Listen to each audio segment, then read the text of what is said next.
Hello and welcome to the Emerge Leadership Connection, the podcast that gives you the keys to unlock your heroic potential, develop into a legendary leader, and emerge into who you were meant to be. On today's episode, we have a conversation with Alexandra Stockwell, a relationship coach and expert, and we discuss the importance of specificity in creating connection, how breathing ties into your emotions, how to take proper responsibility of your relationships in business and at home, and more. I'm your host, Cody Dakota, founder of the Leadership Guide and finalist for the Extraordinarian Award for coaches with ideas that can change people, businesses, and the world for the better for my ideas on leadership. Stay tuned to the end of the episode to discover how to join the League of Legendary Leaders, an association of leaders with the goal to raise $100,000 monthly to support nonprofit causes which are currently looking to impact the world and make it better for future generations. Now, on to the show. Hey, Alexandra, how are you doing today? I'm so good, Cody. It's really a treat to be here with you. Well, treat's all mine. Thank you for coming in today. So how's everything going? Well, it's a really full time. I just completed my first online course. I built my business doing really custom coaching. I've been doing it for years and years and years, but it's a real transition to go from interacting with people, and I care so much that I'm understood well and that I serve people deeply, and that invariably involves adjustments. And maybe if someone's an engineer, I make my point one way, and if someone is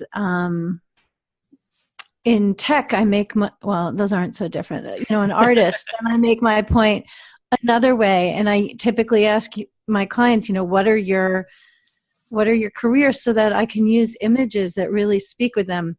And so I found it actually a real internal stretch, and I had to have a lot of conversations with myself, because when creating online course curriculum, there's no ability to adjust to the human being in front of me, because the human being won't really be in front of me. So I completed that, and that is a huge victory. That's one thing. That's and awesome. I have a lot going on, projects and things I'm building. And I'm also really excited. I have 4 children, and my oldest is a senior in college, and she's at Oberlin Conservatory, and her senior recital is in a few days. And so the whole family's, I live in California, but the whole family's converging in Ohio to witness and celebrate her. That's awesome. That is a lot of stuff going on. And I definitely understand what you mean with creating a course like that, because it's very, very easy to, when you're doing that one-on-one coaching, to really delve into that relationship. And as you get to know them further, you kind of understand what clicks, what doesn't click. And then when you take that completely away, and you're a relationship coach. So for you, relationship is just about everything. And so to remove a layer of that relationship is very difficult just in general to do, whether it's creating a course, writing a book, creating a blog post, whatever that is, it's a completely different animal. Yeah. And, it's an interesting question, because I definitely want to reach many people, have lots of people benefit from what I'm teaching without them needing to be my student specifically. And there's kind of an interesting question. Do I want to kind of teach to the world at large, to the universal couple, to the universal human striving for more juiciness and deeper emotional intimacy? Or do I want to picture a particular couple and essentially teach to them? They may never even take the course, but just having those particular specific people in front of me, not literally, but, in my mind, Mm-hmm. It actually makes dialogue simpler. And I found that distinction really, really interesting, the distinction between imagining a specific couple versus talking generally to anyone who may watch the course, because one of the most important things in developing intimacy is specificity. Mm-hmm. So if you said to me at the beginning of this call, how are you? And I said, I'm good. Mm-hmm. That's true, but it doesn't actually build connection between us, a conversational intimacy. But as soon as I say something that's very real, like not just I finished my course, which is in a way more specific, but I was specific about the actual emotional experience as well as, something personal, that in being specific, we get to see one another and be seen more deeply. Definitely. And that's huge right there from a leadership perspective. Right there is just gigantic, because being a leader requires you to lead people. And if you just come off the cusp like everyone else does, doing good, thanks, hope you're doing well, thanks, like no, you don't create that connection. And legendary leaders create amazing connections with their people. And you can agree with this, disagree with this, but I think part of creating that connection is really being open yourself first, right? Once you're open, I've given you now permission to become open. I completely agree, mostly because if I'm not open and I want to have a good connection with you, I'm requiring you to do a lot of work, or we don't get that connection. And as a leader, it is absolutely your responsibility to do the work to create the culture which allows everyone else to work well. And I think sometimes, particularly in a leadership position, it can feel essentially inappropriate to share too much about oneself, that it will somehow diminish the perception of authority or distract from the topic at hand or whatever. And, there's real validity to those concerns. I'm not in any way advocating that a leader talk to those being guided the way one would talk to a therapist. I'm not talking about venting, but in fact, being specific is actually super efficient. Because again, if you say to me, how are you doing? And I say, good, that's actually inefficient, because it's as though that conversation didn't happen. We didn't move any bit forward. And even though it was short, it was essentially what I'm in this conversation calling inefficient. But if you say to me, how are you? And I say, I feel so bright. I just woke up in a great mood and I've really been getting my stuff done. Yeah. That's not even a vulnerable share, but there's a specificity to my experience. And by specificity, I mean authenticity also, that makes it actually a very efficient exchange. And now as we go forward in our work together for the day, we're not starting at 0 anymore. We're at 3 or 4 steps in. Does that make sense the way I'm describing it? Oh yeah, definitely. It makes perfect sense, because with that specificity, you're giving an actual direction of how things are already going that day. And you can either use that information to fuel that energy further in the direction that it's already going, if it's a positive energy. Or if it's a negative energy, it's like, oh, hey, hold up. Let's try and refigure this out, right? So that we can get you on a better foot, so that once you actually get to what it is you're trying to accomplish that day, you actually accomplish something. Because no, go ahead. No, I think that is so true. And I think, when you talk about leadership, in my mind, I think responsible leadership. I think of those two descriptors as equivalent. And in responsible leadership, you're not really going to be giving a negative answer. You might give information which is negative, but when you do it in a responsible manner, then you're already talking about what the lesson is, or how you shifted it, or how it can serve. And so, for example, let's go back to our morning greeting. You say, how are you? And I could say, someone rear-ended me. That's true. That's specific. I mean, then it might be, oh, is everyone okay? And like someone rear-ended me, but you know, no one was hurt. Okay, that's specific. But it's a downer. Yeah. We're not talking about saying someone rear-ended me, yay, obviously, just to be super clear. Hopefully not, because No. there's some other issues going on. Yes, exactly. But there is a way to be specific and share something negative and have it function in the sharing of it in a way that's positive. So for example, why don't you ask me? So how was your day today, Alexandra? Well, I appreciate the question.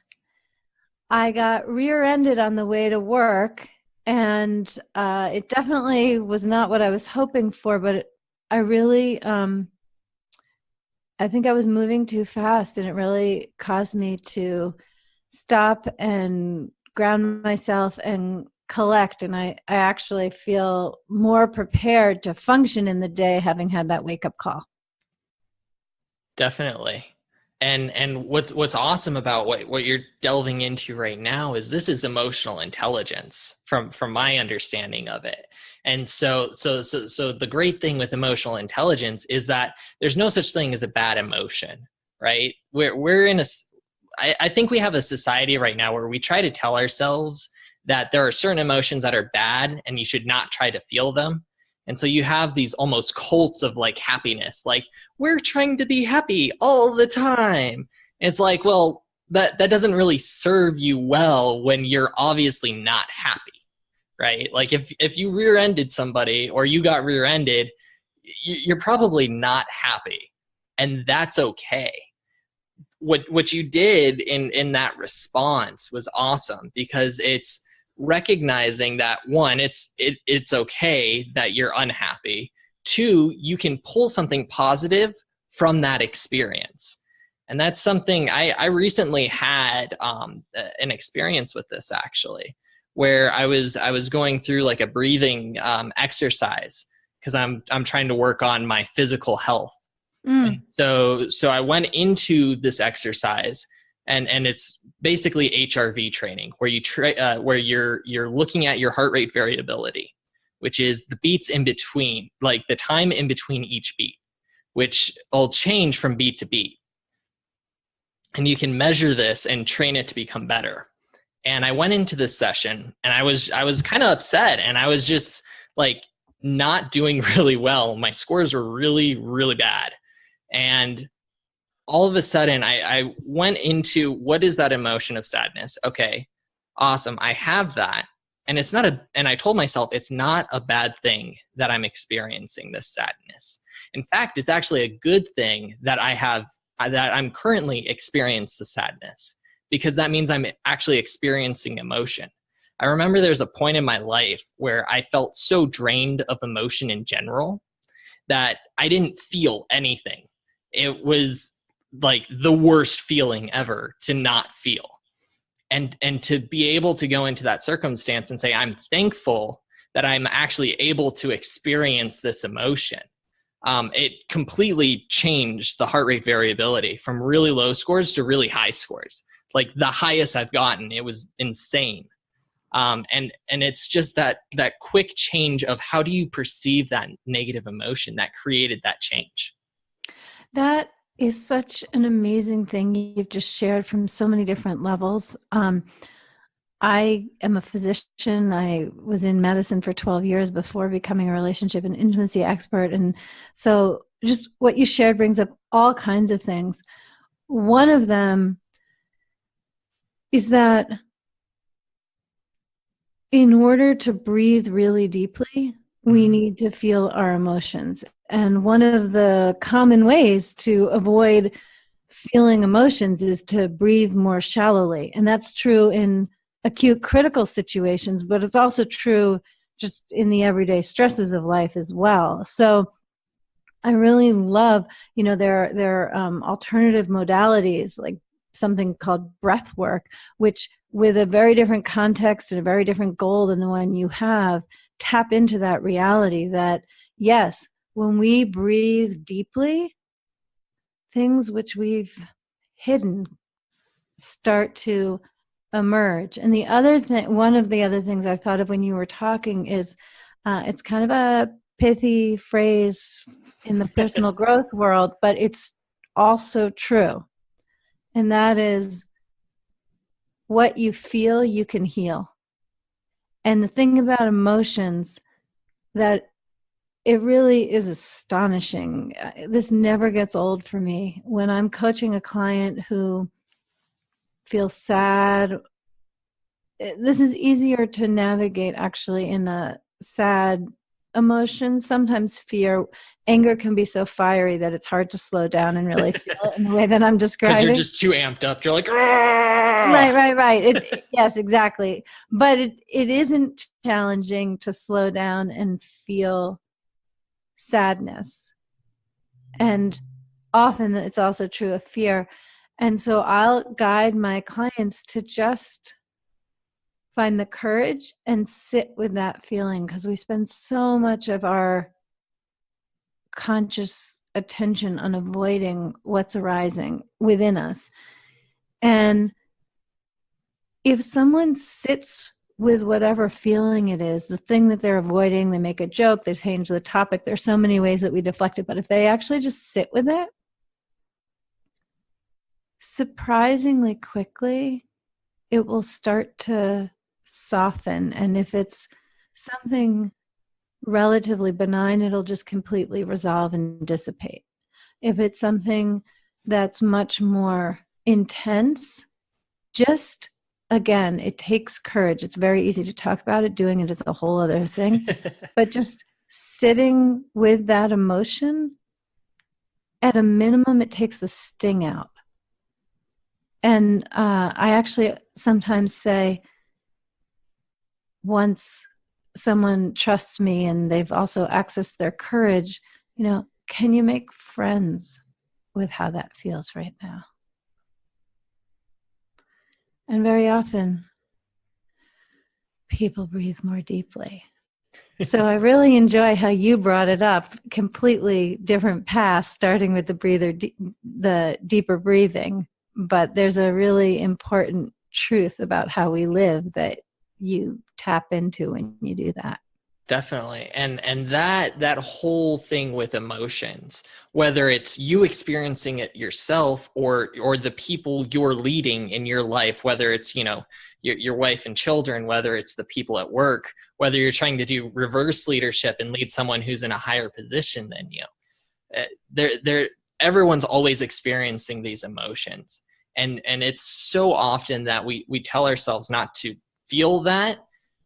What I truly believe happens is that when it's in our forefront of our mind, it is huge in our mind and we're thinking about it. And then when we say, like, I'm not supposed to feel that, what happens is you send it to the subconscious because you haven't actually resolved what the feeling is. And then what's crazy about the brain is that the subconscious has a higher processing power than the conscious.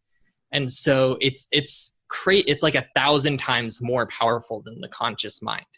And so in the subconscious, what also happens is that it starts to pull different ideas from all over the place and puts them all into that one thing. So because you, instead of focusing on it now, you put it into the subconscious where it hasn't resolved itself, and it pulls all these ideas from everywhere else to make it cement itself deeper, which makes it actually a lot worse than if you would have just sat with it at the beginning, which is crazy. Yes, it is. And it's very interesting to me how you've described that. The way that I'm familiar with it, which is in complete harmony with what you've said, is that the subconscious or the unconscious doesn't have any sense of time. And so if you feel an emotion as we're speaking, and let's say you feel nervous. I don't mean to. That's awesome. For anyone who can't see your face, you do nervous really well. That must be why I suggested it. All right. So let's just say you're nervous now.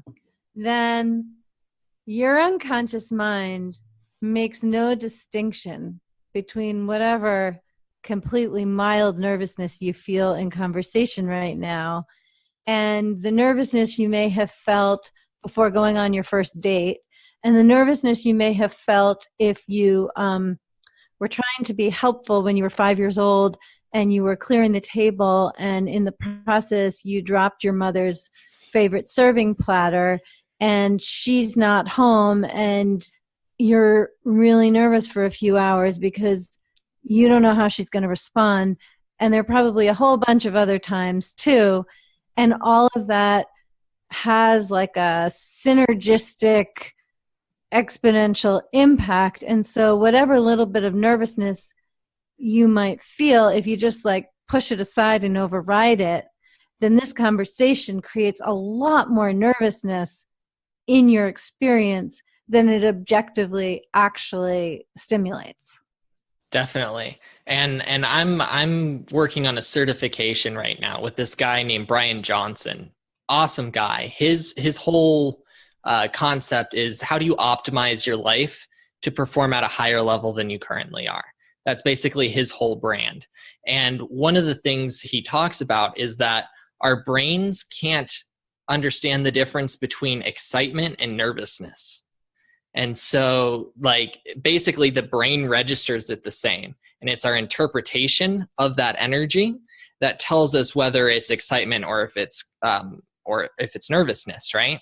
And so if you go into a situation where you're feeling like that, if you say, I'm excited, you trigger in your brain that energy is actually a good energy and not a bad energy. And this is stuff that like people in the SEALs use and all over the place in high performance activities to get over that feeling. Yeah, and it comes up when we're falling in love as well. Mm-hmm. Like, the butterflies and feeling so special and so turned on that you're, blushing and your hands are sweaty.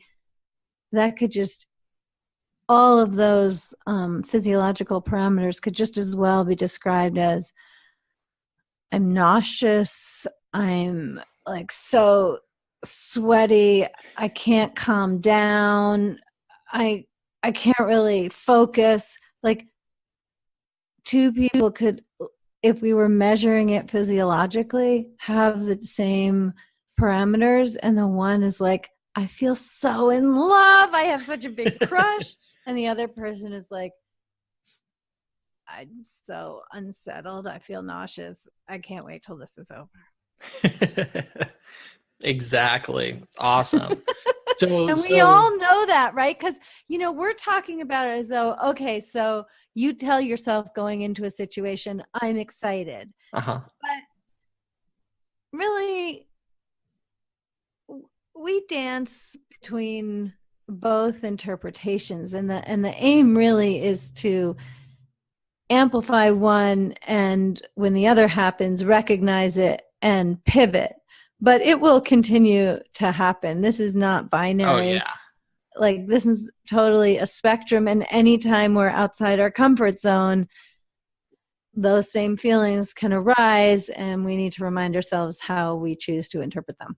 Definitely. Yeah. And I think everything we're talking about, whether it's recognizing these feelings in yourself, recognizing them in other people, these are things you're always working on. You're never perfect at these because we're people. And people are just not perfect. As interesting as it would be for us to be perfect, it just doesn't happen. And so the great thing is, the more you work on it, the easier it gets to recognize it. And as you recognize it more, you can work on it more and more. You'll never be perfect, but you can continually grow from it. Yes, and I think from a leadership perspective, one of the most amazing opportunities is if, when leading, you feel nervous and you stop for a moment and say, I feel nervous. I'm going to translate this into excitement. All right, let's keep going. That is not a sign of weakness. That is vulnerability that creates power in the sense that Brene Brown, of course, speaks about. Oh, Brene Brown is absolutely wonderful. I have actually got one of her books right here. It's called Braving the Wilderness. Oh yeah. Fantastic book right here. Boom. Braving the Wilderness.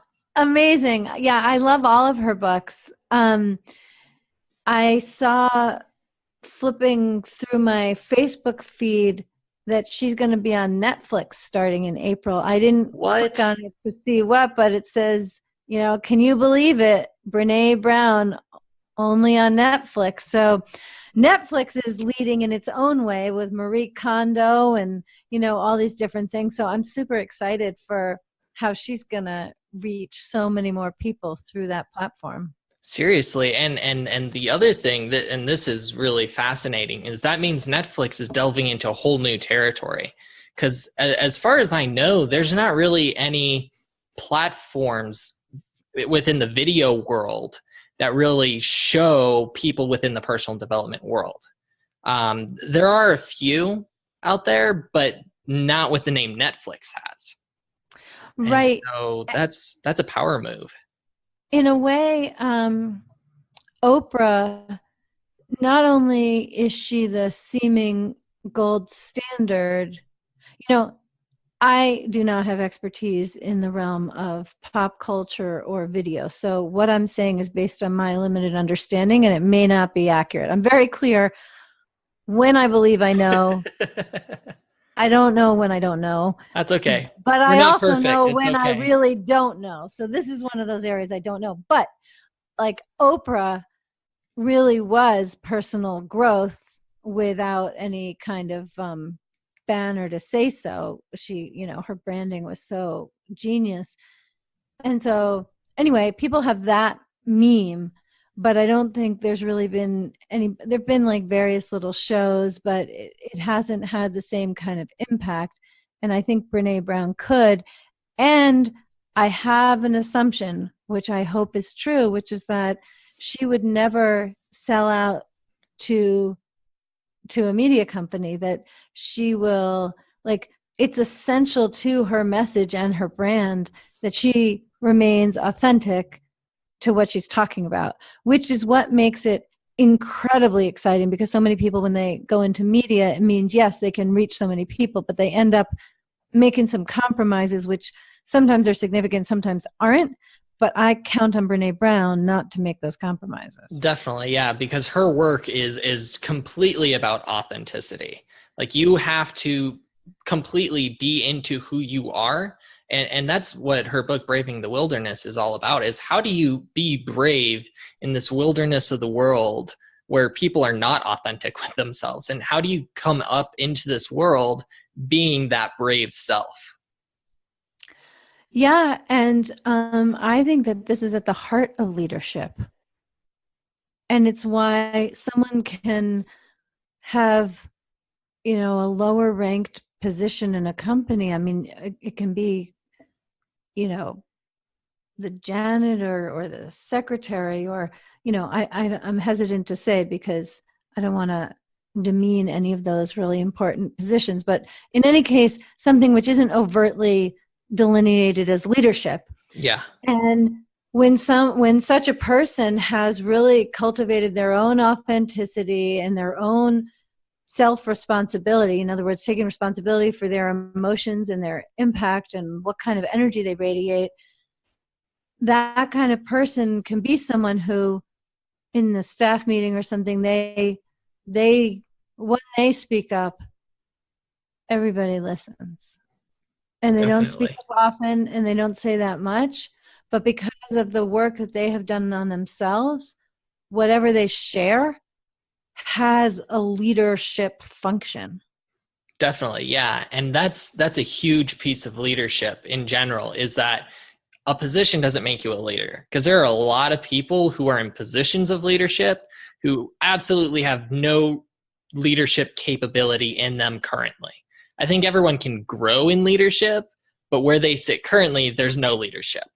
And so, and then there's other people who have no ranking, right? They have your ground level job, whether it's the janitor, whether it's the secretary, whether it's, the first time employee who holds a lot of sway for what you would normally consider their position because of who they are as a leader internally. And they express that externally, and it gives them more command than someone in that position normally would hold. Yes, I really agree. And among the reasons that I was excited to have this conversation with you is that I think relationship, marriage, or any other committed relationship between two people really is a playground for developing that kind of leadership presence. Now, it may not always feel so playful. It can feel confronting and infuriating, but there's a way in which in marriage you can't hide. I mean, you can, but it's a way of revealing who you are. In other words, when you feel confronted or irritated, resentful, there are a lot of different flavors to describe this. The most common scenario is either that you become reactive and blame and either very discreetly or overtly attack, or what's actually exceptionally common is instead to retreat, suppress, shove under the rug, and in neither case is authenticity cultivated. And it is very vulnerable. It takes courage to be true to oneself and genuinely have room for your beloved to be true to themselves, even when there's a difference of opinion.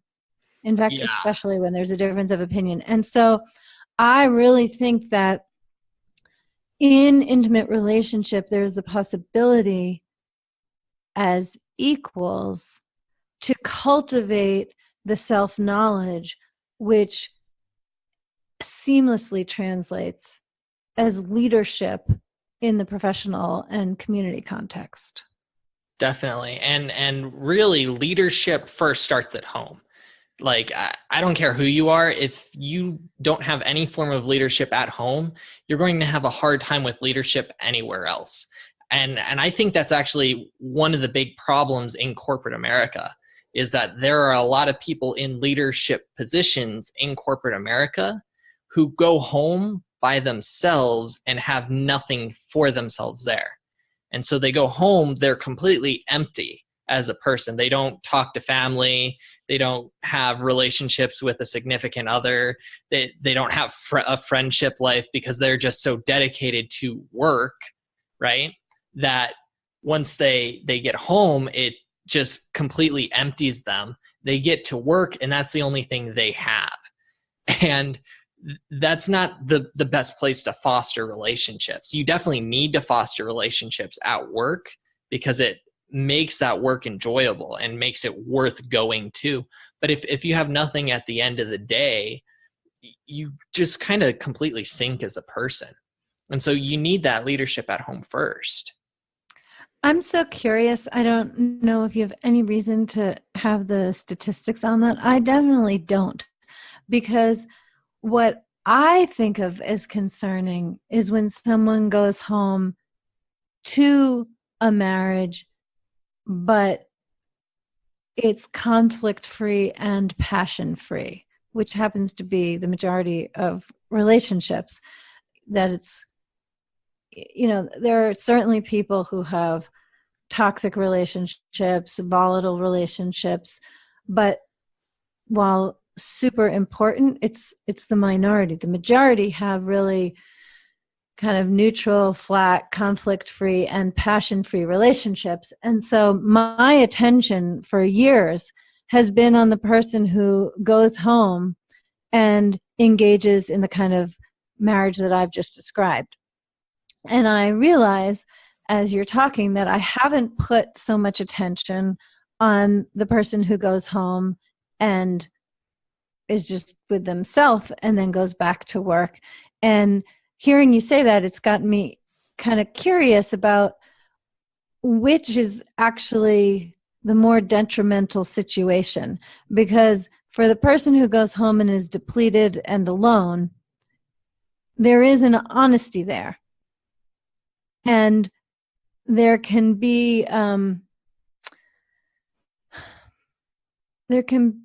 some hiding behind appearances when someone goes home and no one is really leading, because there isn't really a unifying, vitalizing direction. Yeah. And I don't have any statistics on this. I know there are problems with both ends of that spectrum. Fair enough. But I would almost venture to say that you probably have the same kind of problems going on in both situations. One is because you just don't have anyone that you can connect with.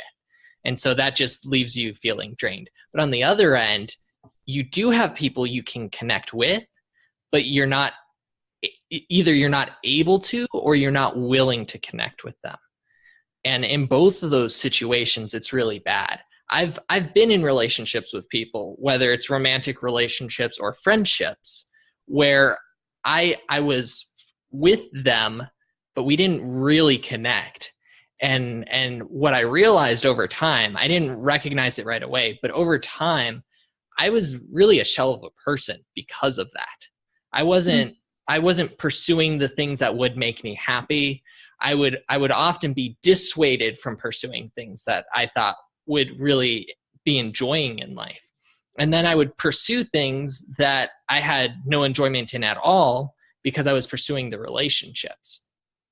And that shallowness and that kind of pain that comes along with that, I would say is just as bad, maybe even worse, than being in the relation with no relationships. And because you're not being authentic, because you're not being who you are, and you're not rising up to who you can become. And go ahead. Yeah. I think you point to something really important, and the thing that I want to respond to most is where you said, about the person, whether they're not willing or they're not able, and so they're in this situation. And what I believe is really at the essence of that very common dilemma is a lack of education. Because where are people going to learn it? And I don't know the intricacies of your biography, but I know that between when you had that and right now, you got yourself a lot of education. And, I just want to say one more thing about that, which is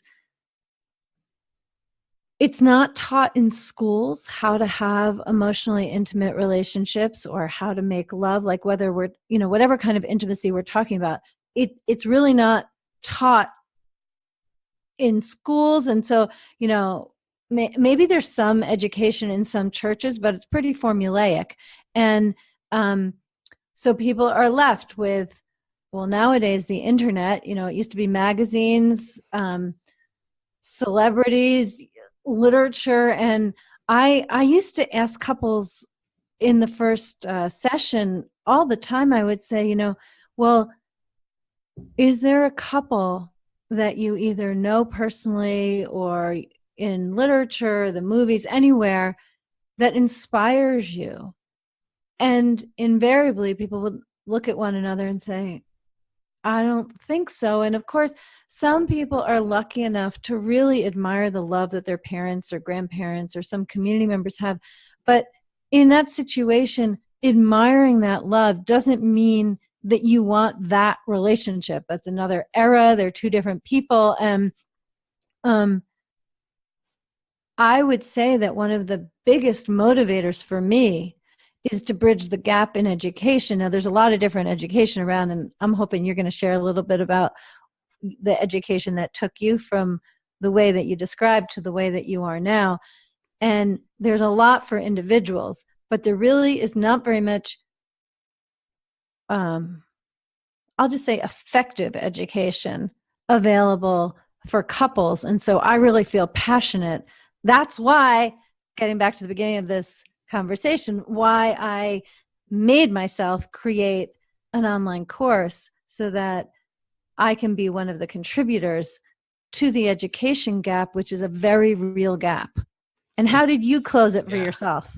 So for me, I didn't have an understanding of the different types of resources that were out there. This is, you talk about societal gaps, right? One of the biggest gaps I had in my growing up was that I had heard about personal development when I was a younger person. And I always thought that was something that if you were depressed or you were having major problems in life, or like you had no hope, like it was for the broken. That's what those things are for. And that's not me. I'm not that person, right? Which is like one of the biggest myths that exist. And honestly, personal development, just the entire scope of it, provides so much information that honestly is not taught at all to people. It's a huge gap. Now, in the specific relationships that I was talking about, I didn't have that knowledge yet. So if I had that knowledge before, it probably would have helped me out tremendously.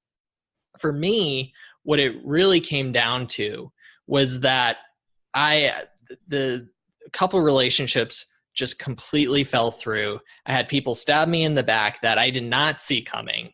And then I had people who disappeared on me because they were very used to me being this happy-go-lucky, like, yay, life is good. And then all of a sudden I wasn't that person because I was having real problems and they weren't, and they disappeared on me. And it was kind of like, where'd you guys go? That's not cool. But what that forced me to do is it forced me to, one, find the couple people who really were there for me no matter what. And then another thing for me is I really turned to God at that point. It was a huge spiritual development point. And then 3, it really forced me to look at myself. And that's not something I had done for quite some time at that point. We're talking maybe 3 or 4 years at that point, where I hadn't really looked at myself as a person. And so by stopping with all the nonsense that was happening and just going inside and saying, who am I as a person, right? What are the things that I actually want in life? I came to realize that a lot of the relationships I had wouldn't have worked out in the long run anyways. It probably would have led to really crappy situations because I wouldn't have been fulfilling myself. I would have undersold myself and what I know my potential to be. And it's one of those things where you tell yourself you can make sacrifices for other people. And sure, there are some sacrifices that probably are good to make. Like, for instance, I used to smoke some. Not a lot, but I did used to smoke. And I made that sacrifice for the relationship I'm in now. That was a good sacrifice. No question about it. But there are other sacrifices that you should not ever make, I feel. And when it's like something core to who you are, and it's about where you really see yourself going, to sacrifice that is to sacrifice who you are. And it goes back to that authenticity. You can't be authentic then. And so you're living as a shell. And you can't have any power if you're living as a shell. You can create new friendships, sure, but you'll never become a leader in any of those friendships because you don't have the ability to be a leader in any of those friendships. It's just not possible because you can't give what you don't have. If you don't have power in yourself, you can't give power to others. That's a part of leadership. You have to be able to empower other people, right? You have to raise them up to their potential. But if you're not living up to your heroic potential, you can't give it to other people. So that's where a huge part of that education came in for me, was just figuring out, who the heck am I, right? What the heck do I want? And that's something that, and you could probably agree with this, is missing in a lot of relationships around the world, is that people aren't looking at who they are and what they want. And so they're not pursuing those things, and they end up in these empty relationships or no relationships. In either case, it's really bad. I enjoy hearing you speak because I have such a different way of expressing the exact same thought. And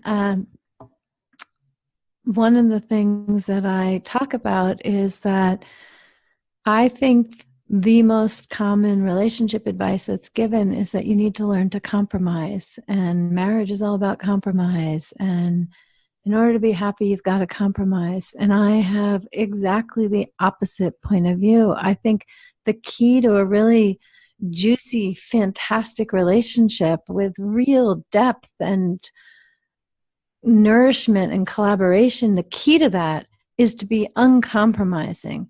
And it's what we're talking about, what you just described is what I'm pointing to when I say that.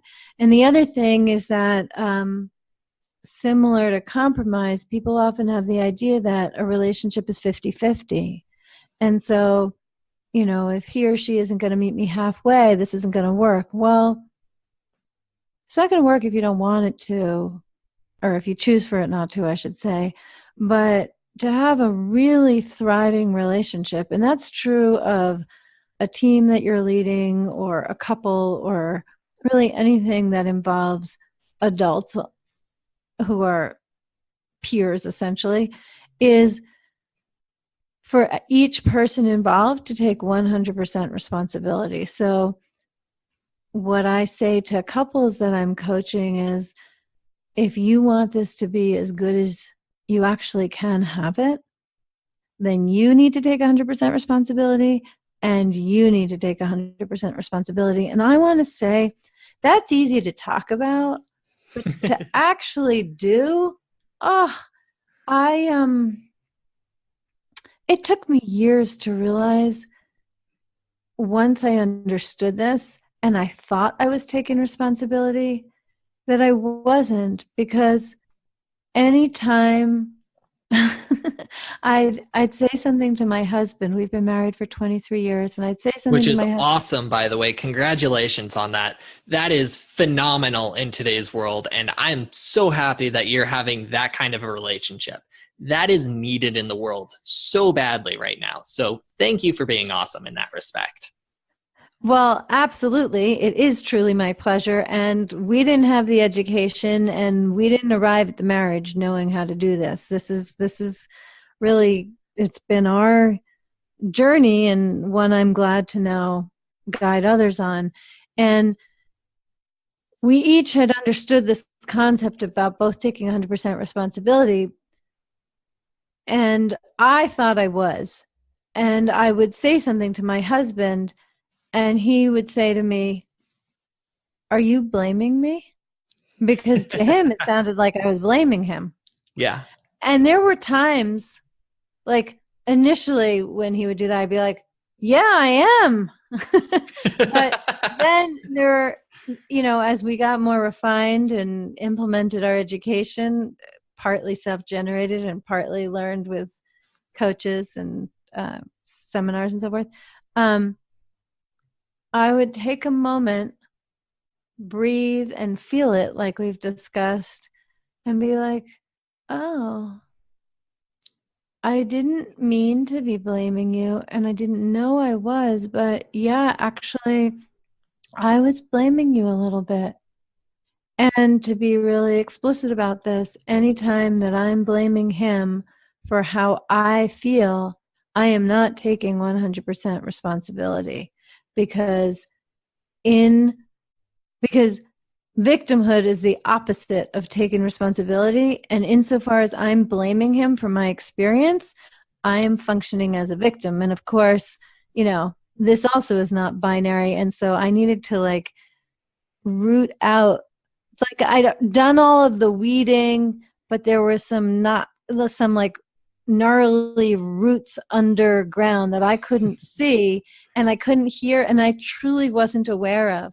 But my husband is such an amazing, loving person. And, once he was able to not take it personally and understand that this was essentially compulsive behavior in me, then he could, with love and presence, say, as a true, curious question, Are you blaming me? And I then could realize, yes, I guess I am a little bit. Oh my gosh, that is awesome right there. It reminds me a lot of there's this book by Patrick Lencioni. I actually have it here. It's called The 5 Dysfunctions of a Team. Awesome book right here. And so one of the things he talks about in the book is that you have a lot of teams who come together, right? And then you'll get up to a concept that you're trying to work out. And there'll be basically 2 ideas that pop up for this concept. And in the business world, one has to win and one has to lose, right? Because rarely are you able to really put all the resources into making both happen. And so you have to have this debate about which idea are we going to go with, and then you have to make a decision. Whether, like, the CEO has to make a decision. Whoever's leading that team has to say, okay, we've come to the end of the discussion of which idea should we go with. We're going to go with this one, right? Part of what he talks about is that within a really functioning team, what happens is that when one idea is decided upon, whoever the losing side is has to go, okay, I understand. How do we make that work? Right? It's not like, okay, we'll see how that goes. And if it doesn't work out, I told you so. Right? It's that 100% responsibility, that recognition that, okay, this is where the team's going to go, and I'm 100% for this team, so we're going to make it work. It may not have been my idea, but it's what we're going with, and we're going to make it work. And if it doesn't work, we'll figure it out once we get there, right? But my full intention is to make that work, even though it wasn't my idea. And that's what you need to have a functioning team. And when you don't have that, you have dysfunction, right? You have that, oh, it's your fault. I'm blaming you, right? Oh, I don't agree with this, so we'll see if it works out. And then when you come into that situation with that presence, you aren't putting yourself to your highest potential. And so you're automatically decreasing the chances of that success. Yeah. And I, again, believe that kind of growth and actualizing of potential in terms of really getting 100% behind the other person's idea is actually cultivated at home, or it can be, let me put it like that, because when you're in relationship, you're committed to one another, and it's not easy to be honest with one's partner, but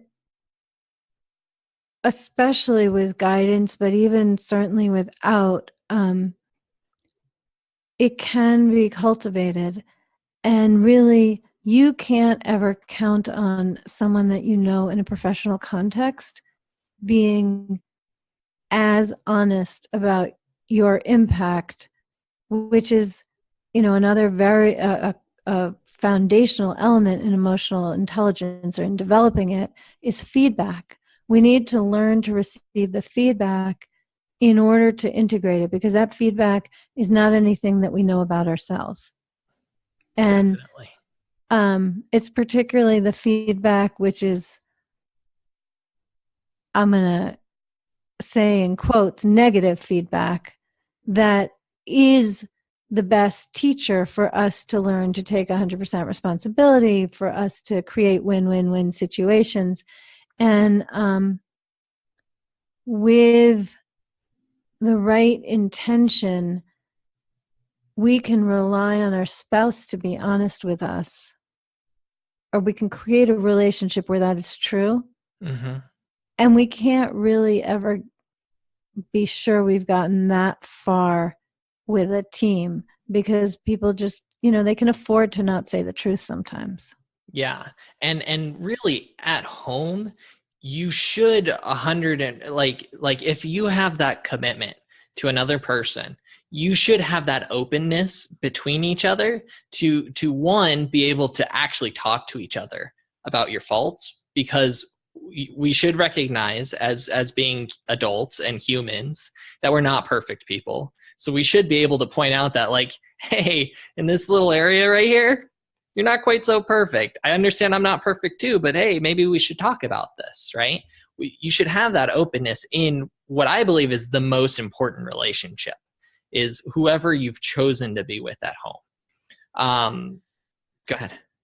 Well, we can say you should, but that doesn't make it happen. And it doesn't make it happen. That's true. I actually, I want to position it slightly differently, not to disagree. Like, by all means, stick to how you think about it. I just want to reveal how I think about it, not to convince you of anything. Yeah. Because you talked about, being fully committed to the other person. And I think what really nurtures the most authentic and ultimately connected, gratifying relationship is when you're committed to the relationship, when you're committed to the union. I believe that it's my responsibility to take care of myself and my feelings, and my responsibility to add to our union, to nurture our union, to cultivate it and really deeply honor and respect it. It's not actually my responsibility to manage my husband's emotions. And likewise, it's his responsibility to manage his emotions. It's not his responsibility to manage my emotions or my experience or my interpretation of my experience. It's his responsibility to manage his own and to honor, cultivate, and nourish the relationship. And there are times when it's just easier not to say something. But if the focus is on nurturing the relationship, then it becomes clear actually that thing does need to be said. Definitely. And you've said that absolutely beautifully. In any relationship, it's not about changing the other person.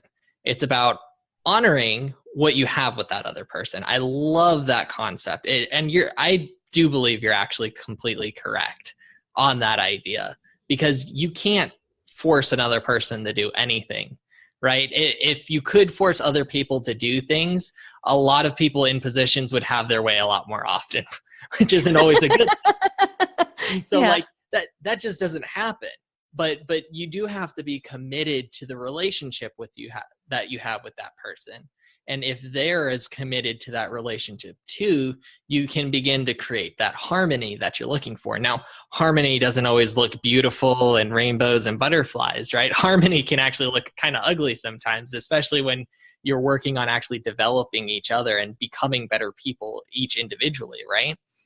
And there's one thing that one word that just pops in my mind around all of this.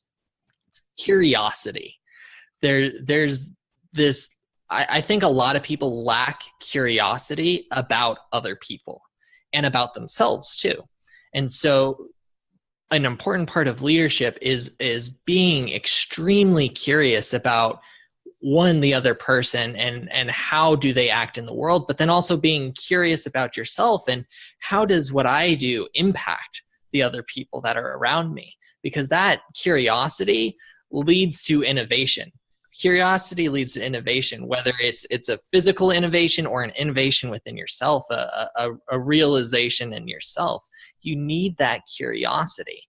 I think that's another thing. We talked about this earlier. That's not taught in our school system right now. Curiosity is not, there's few places where it is, and it's becoming more popular, but it's not all around there at all. You need that curiosity to really drive development in any aspect of life. And if you don't have that curiosity, it's hard to grow, period.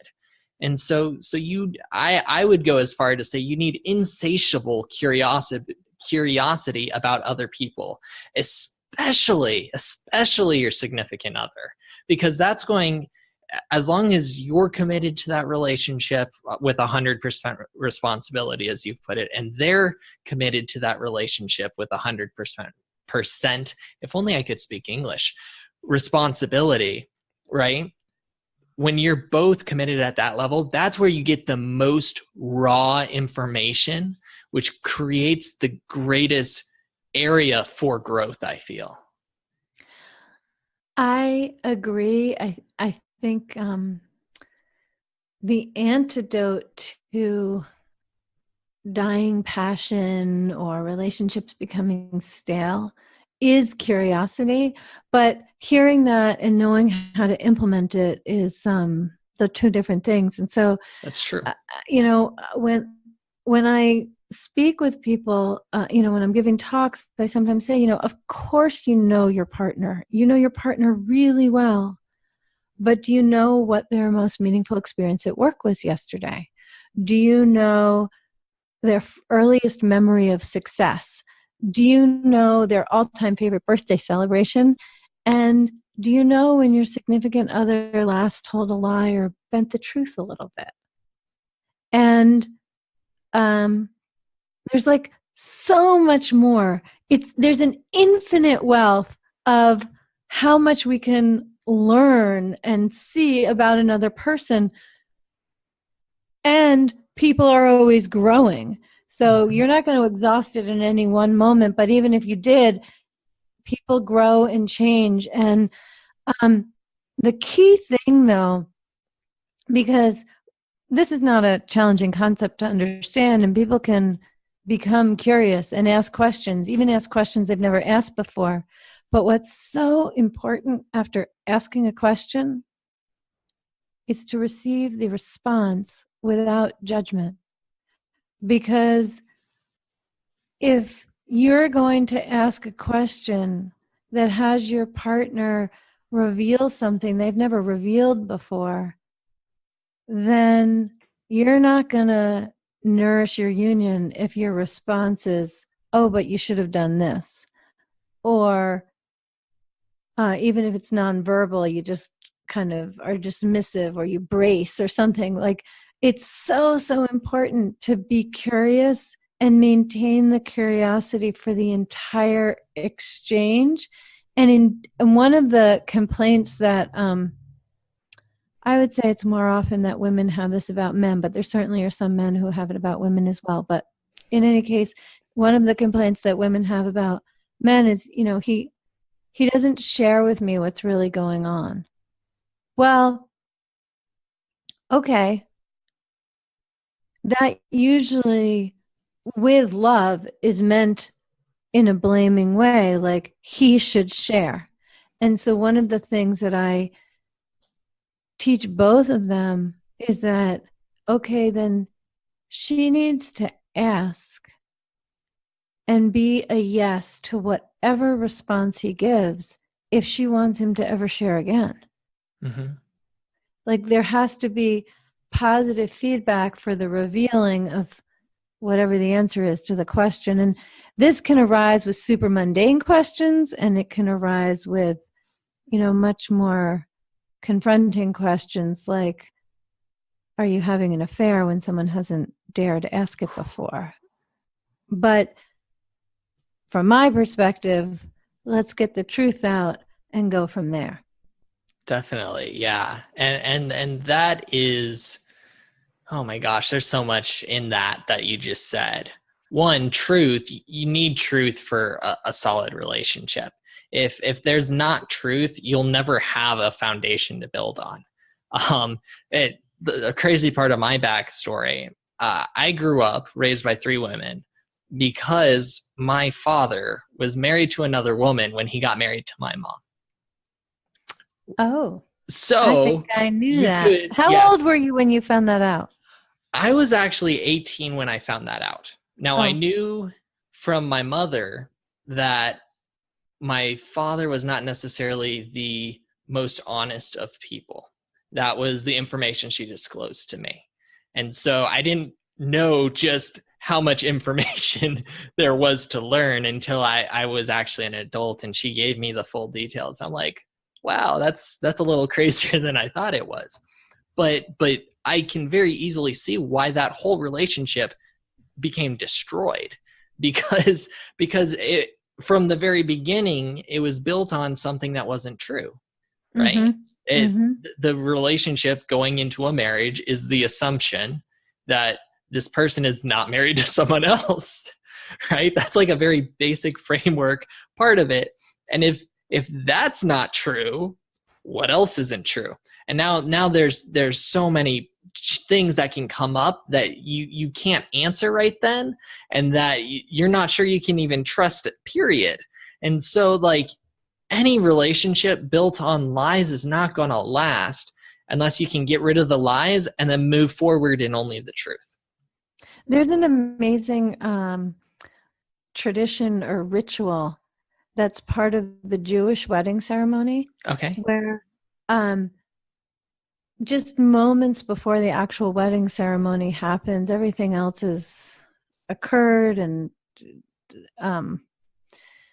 where with two chosen witnesses, the bride and groom have a short amount of time together so that if one of them has something to share that they haven't yet, it can be shared so that there are no secrets and no lies going into the wedding. Now, I assume I'm already married, or, something really awful, that like that's not what that's for, but it's more for like cleansing just small things that have been held back, that would just allow you to walk down the aisle free of any kind of impure communication. Definitely. I think it's such a beautiful ritual that exemplifies the kind of principles we're talking about. Definitely. And I would use that same word. It's beautiful ceremony of laying down the foundation as solid as you are able before going into that commitment, which is huge. Because when you can lay it all out and everything is still okay, you can come out of that situation knowing that you can go through any trial that comes up, because you still have that solid foundation. And that's important in every relationship, especially at home, but in business too. You need to have that solid relationship. Because when there's truth at the basis of the relationship, that functions and feels like collaboration. Exactly. And collaboration is key for any relationship. You need to, it's co-creation, right? In order to move further in a relationship, you have to collaborate. You have to. One of the other things you mentioned in everything you were saying that I really love as a concept is a lot of people popularize this with Stephen Covey and the 7 Habits of Highly Effective People, but it didn't originate from him. Actually, it actually originated from a prayer a prayer of Saint Francis of Assisi, and it's seek first to understand and then be understood.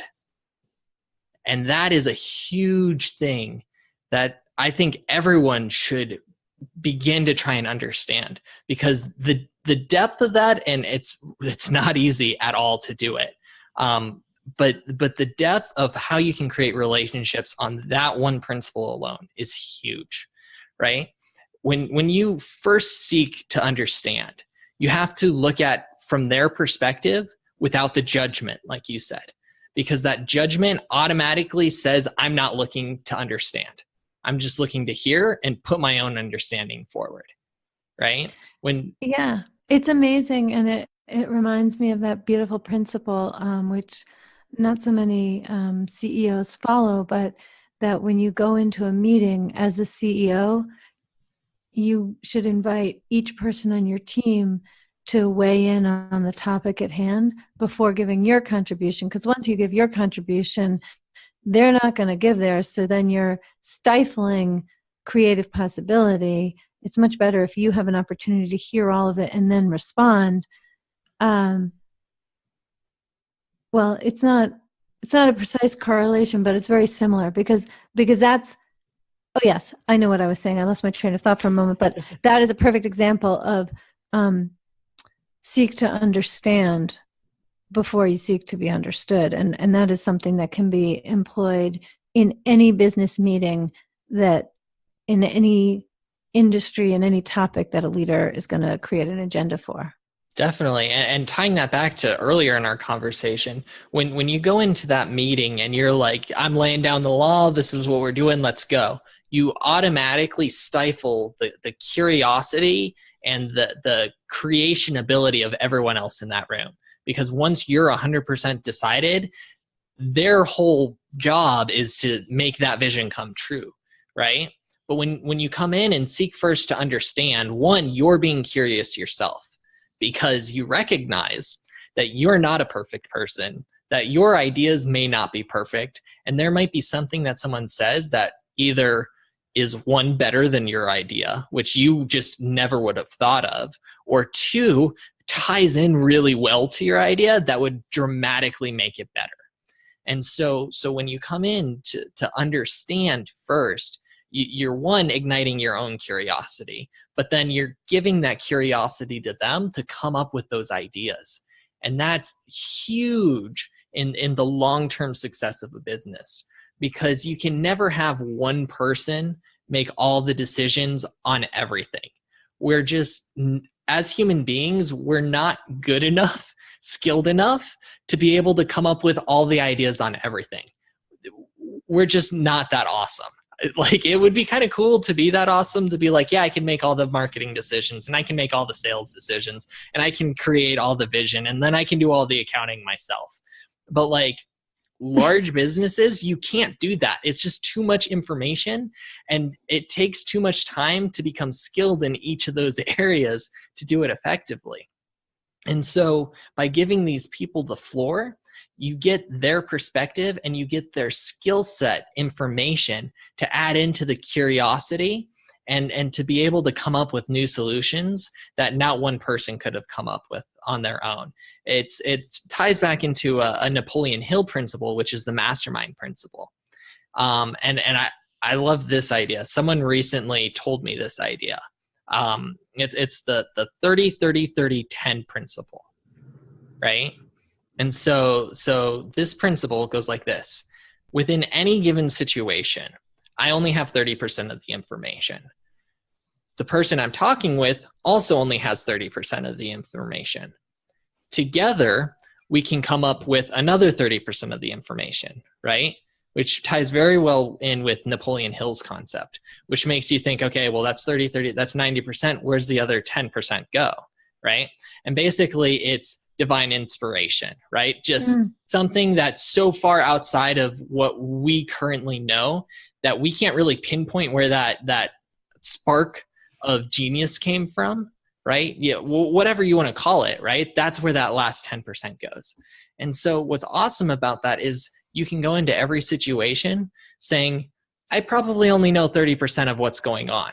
So let's get the other 70% from everyone else in the room, and through that spark of genius.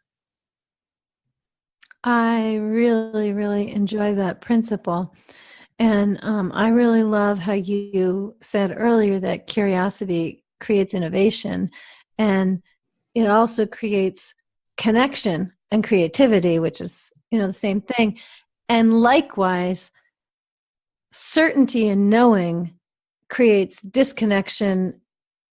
It creates disconnection or conflict. And so, that phrase, I'd rather be right. No, would you rather be right or would you rather be happy? And I love saying, would you rather be right or would you rather be curious? Oh, I like that one. Yeah. And because curiosity absolutely leads to all the results we always want, even though it's not the thing that comes naturally in the moment when we have conviction or disinterest. Yeah. No, and curiosity it's such a powerful tool that's just not utilized. And when you work within a certain mindset for so long, it's hard to transition out of that mindset. Actually, I was thinking about this earlier because you were talking about how society is failing in the educational system. That's not exactly how you put it. I put stronger words to it, but that's what I believe anyhow. And it's this book by Napoleon Hill, which not a lot of people talk about. It's personally my favorite book by Napoleon Hill, called Outwitting the Devil. This whole book is about what he calls cosmic habit force, right? It's this idea that within a society rules and ideas and mindsets create this kind of whirlpool effect, right? And so the longer that whirlpool stays in action, the more inset it is. And so that's why you get like these concepts like how people from one generation to the next generation to the next generation keep getting passed down the same ideas, and they can't seem to get out of their circumstances. It's because of this cosmic habit force that's created. And so it gets passed down from generation to generation to generation. And once it's been entrenched so long, it's really hard to pull people out of that mindset. And I believe that's a huge part of what's wrong in the educational system. I think it's a huge part of what's wrong in society in general, is we've created these cosmic habit forces of mindset that doesn't serve us well. And we have to look to break those.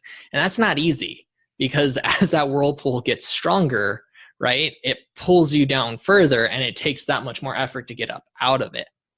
But when you take the time to pull out of those, become curious about things outside of that current mindset, to learn what else is out there, to learn more about other people, you're able to pull yourself out of that and create a new cosmic habit force. And I think that we're at a time where we need, as a whole people on the earth, we need to start creating new cosmic habit forces, new idea centers that better serve us. I'm smiling because I think it's a very clear description, cosmic habit force. But right?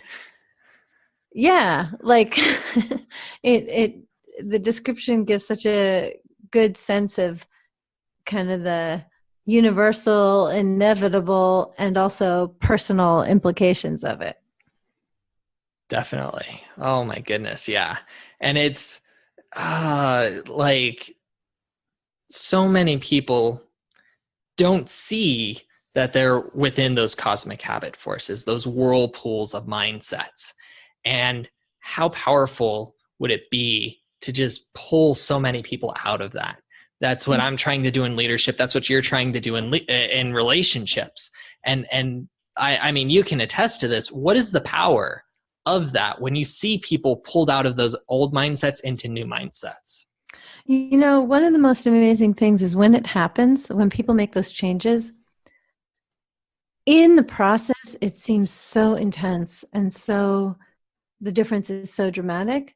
And then once it's integrated, it just doesn't seem like a big deal, because it really does create a new normal. So if I'm seeing a couple and they haven't been intimate for 6 months, 2 years, whatever, and then through working together, they really are loving one another in all ways and feeling really happy together, like they don't even think about it. It's just the new normal. Yeah. And so your question is so important, but the reality of the experience is just not that big a deal, because once people have the tools, then they get to use them for the rest of their life. There's no going back into that particular cosmic habit force. Definitely. And from the outside perspective, so powerful. You're saying when you're in that perspective yourself, it doesn't seem like a big deal because you've already overcome that kind of hurdle. But from the outside perspective, that's huge, right? And huge. It changes everything. It changes generational legacies. You know, one of the main reasons that I do what I do is because I think the very best thing that I can do for children and families is teach the parents how to have a great relationship. And in this context, it's like changing, I don't know if it's the cosmic habit force, but let's just say it's changing the familial habit force. Yeah. And then there's a new habit force created, which is good to sustain. Definitely. Yeah. And that is so needed in the world right now. There are so many people who don't understand what a great relationship even looks like. And so to bring that into a family, to parents, and then for them to be able to model that for the children is huge. It's needed so badly in the world right now. Just oh so badly. I agree. And actually, it's interesting because people who have great relationships definitely do better in the workforce by any parameter you want to measure: satisfaction, fulfillment, financial income, whatever the case may be. It's also good for health. The quality of your relationship at 50 is a better predictor of the quality of your health at 80 than any blood test or other indicator. It's really it's good for everything, but it just doesn't matter, because what motivates people to work on it when they're motivated is their own experience, like feeling better. And sometimes it really helps to want to create a different legacy for the children. But the fact that they'll be healthier in 30 years or however long it might be, depending on their age, that doesn't end up motivating people. It's interesting. And I think that ties into values, right? What is it you value? Because once you know what you yourself value, right, you can figure out, how does changing this create value for me? And that's where that motivation really comes in, right? Like if I value the children, right, in a relationship, my desire to want to fix the relationship with someone could be fueled by that motivation to be better for the children. Absolutely. And I think it drives some people. Not everybody. Not everybody by any means, but some people definitely. Yeah. Mm-hmm. Or like, is my motivation to be alive at 100, right? Well, if my motivation is to be alive at 100, and I know that relationships is a huge part of living a long life, which that's scientifically proven. That Absolutely. people who have the longest lifespans have the best relationships with people around them. And so if my goal is to live to 100 plus, which is possible in today's day and age, right? If that's my goal, and I know that relationships is a huge part of that, my motivation to fix our relationship is so that I'm able to live to be 100. Because if I don't fix this relationship, how can I fix other relationships? And let's bring it all the way home. If you want to be a great leader, then that should function as motivation to put your attention into creating the best possible relationship between you and your partner. Even though in doing so, there's so much benefit. If the thing that motivates you is that then you'll be a better leader, I'm good with any motivation to start with. Definitely. Yeah. And that's a huge thing about having values, right? Is if you don't have the value, you don't have that why behind what everything is you do, right? It's hard to figure out the motivation to do things because it just may not correlate with what you're thinking in your mind. Like, why would I care what this person on my team thinks, right? But if my motivation is to become a legendary leader, right? Well, then my motivation to create a better relationship with someone on my team is that I need people to accomplish legendary things because I can't do it on my own. Nothing legendary was ever accomplished by one person. It just does not happen like that. It takes a group of people to accomplish something amazing. Like I'm a Christian, so even if you take the crucifixion of Christ, right? You think like, oh, he did that whole process by himself, right? He's the only one who died in that scenario. But like, no, he had 12 apostles. That's a huge thing right there, is he needed 12 other people there. He needed a mother. He needed Mary to birth him into the world, right? That's another person he needed. And then he had other people who would surround him and really made him, who brought him up so that he was seen in the world, right? His whole journey was not done by himself. It was done with a group of people, and he accomplished something legendary. And no matter what story you look at, right, there is always a group of people behind what it was legendarily accomplished. And so if I want to become a legendary leader, I need to create these relationships with people because we need to do this together.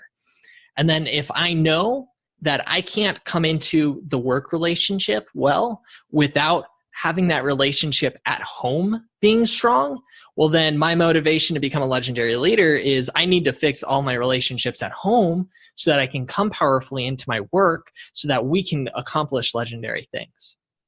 Amen. I agree. Awesome. Really Awesome. do.